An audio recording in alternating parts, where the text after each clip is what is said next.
বাড়িতে কলা আসলে অনেক সময় দেখবেন অনেক দিন থাকতে থাকতে একদম কালো হয়ে যায়। আর এই কলাগুলো কিন্তু কেউই খেতে চায় না। তখন নষ্ট না করে যদি আপনারা এইভাবে একটা হেলদি রেসিপি বানাতে পারেন, তাহলে কিন্তু সবাই খেতে পারবে। আজকাল কিন্তু সবাই হেলথ কনসাস, তাই বড়া বানাতে কিন্তু প্রচুর তেলেরও দরকার হয়। একদম তেল ছাড়াই বলতে পারেন এই রেসিপিটা যদি ভালো লেগে থাকে লাইক দিয়ে সবার সাথে শেয়ার করে দিবেন। আর বাড়িতে একবার হলেও বানিয়ে ট্রাই করে দেখবেন, খুবই ভালো লাগে খেতে। 3টা কলা নিয়েছি। কলাগুলো দেখুন অনেক দিন থাকতে থাকতে ওপরটা কালো হয়ে গেছে। আর এরকম কালো হয়ে গেলে আজকাল বাচ্চারা কিন্তু একদমই খায় না। কলাগুলোকে ছুলে এখন একটা বাটির মধ্যে নিয়ে নেব। আপনারা ইচ্ছা করলে গ্রেটারে গ্রেট করেও নিতে পারেন কলাগুলো, বা মিক্সিতে পেস্ট করেও নিতে পারেন, তাহলে সময়টা কম লাগবে। আমি হাত দিয়ে চটকিয়ে এভাবে করে নিয়ে নিলাম, একটুকু যেন দানা দানা না থাকে সেরকমভাবে পেস্টটা করতে হবে।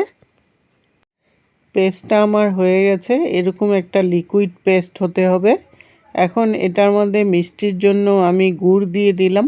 আপনারা ইচ্ছা করলে চিনি দিয়েও এটাকে বানাতে পারবেন। অবশ্য গুড় দিলে হেলদি হবে, আর আজকাল তো চিনিটা সবাই অ্যাভয়েডই করে। গুড়টাকেও ভালোভাবে মিশিয়ে গলিয়ে নিলাম, যেন গুড়ের একটুকু দানা দানা না থাকে। আর মিষ্টি জিনিসে একটু নুন দিয়ে দিবেন, মিষ্টির স্বাদটা কিন্তু দ্বিগুণ বেড়ে যায়। সামান্য পরিমাণে একটু নুন দিয়ে দিলাম। আর চালের গুঁড়ো দিয়ে দিলাম 1.5 বাটি। এটা ঘরে গুঁড়ো করা চাল। আপনারা ইচ্ছা করলে কেনা চালের গুঁড়ো দিয়েও কিন্তু এটাকে বানাতে পারেন, বা সুজি দিয়েও কিন্তু বানাতে পারেন, তাহলেও কিন্তু ভালো হবে। চালের গুঁড়োটা দিয়ে ভালো করে মিশিয়ে নিলাম। নিয়ে এখন 15 মিনিটের জন্য এটাকে রেস্টে রেখে দিলে চালের গুঁড়োটা ভালো করে ভিজেও যাবে আর একটু ফুলেও উঠবে। তখন কিন্তু রেসিপিটা খুব ভালো হবে। 15 মিনিট পরে আবার চলে আসলাম। চালের গুঁড়োটা দেওয়াতে কিন্তু অনেকটাই ঘন হয়ে গেছে। এখন এটাকে আরও 2-3 মিনিটের মতো ভালো করে ফেটিয়ে নিতে হবে। ফেটিয়ে নিলে এটা একটু ফুলে উঠবে। এখন এটার মধ্যে আমি বেকিং পাউডার মেশাবো। 1 চামচ বেকিং পাউডার দিয়ে দিলাম। বেকিং পাউডারটা দিলে পিঠাটা কিন্তু আরও সুন্দর করে ফুলে উঠবে। বেকিং পাউডারটা দিয়ে এখন আরেকটু ভালো করে মিশিয়ে নিলাম, যাতে সব কিছুর মধ্যে বেকিং পাউডারটা ভালো করে লেগে যায়। বেকিং পাউডারটা দিয়ে বেশিক্ষণ রাখবেন না, সাথে সাথেই কিন্তু বসাতে হবে। আগের থেকেই একটা হাঁড়ির মধ্যে জল বসিয়েছিলাম, জলটা কিন্তু ফুটে গেছে। জলটা ফুটে যাওয়ার পর রেসিপিটা আরম্ভ করবেন। একটা স্টিলের ছাঁকনি নিয়েছি, ছাঁকনিটার মধ্যে একটু ঘি লাগিয়ে নেব, তাহলে এটা সুন্দর করে উঠবে। ছাঁকনিটা দিয়ে তার উপরে ব্যাটারটা ঢেলে দিলাম। আমি 2 বারে বানাবো, তাই আধাটা ব্যাটারি দিলাম। দিয়ে তারপর হাতাটা দিয়ে একটু ছড়িয়ে দিবেন, তাহলে একটু পাতলাও হবে আর সব দিকে তাহলে ভালো করে হবে এটা। চারিদিকে একটু ছড়িয়ে পাতলা করে নিয়ে তারপর 20 মিনিটের জন্য এটাকে ঢাকা দিয়ে রাখবো মিডিয়াম আঁচে।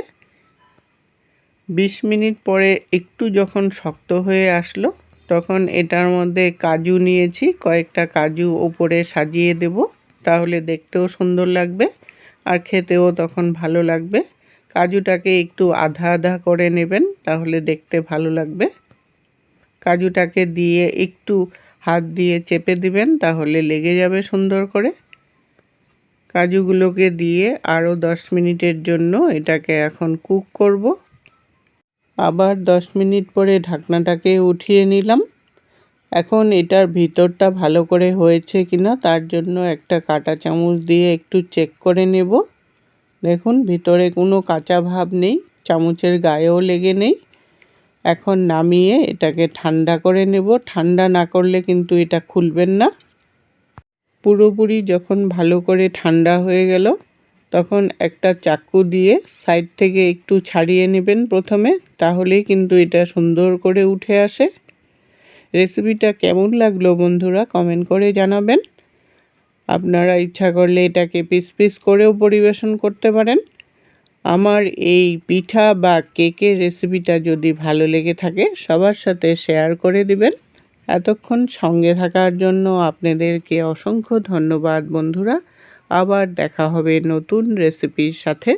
সুস্থ থাকুন, ভালো থাকুন।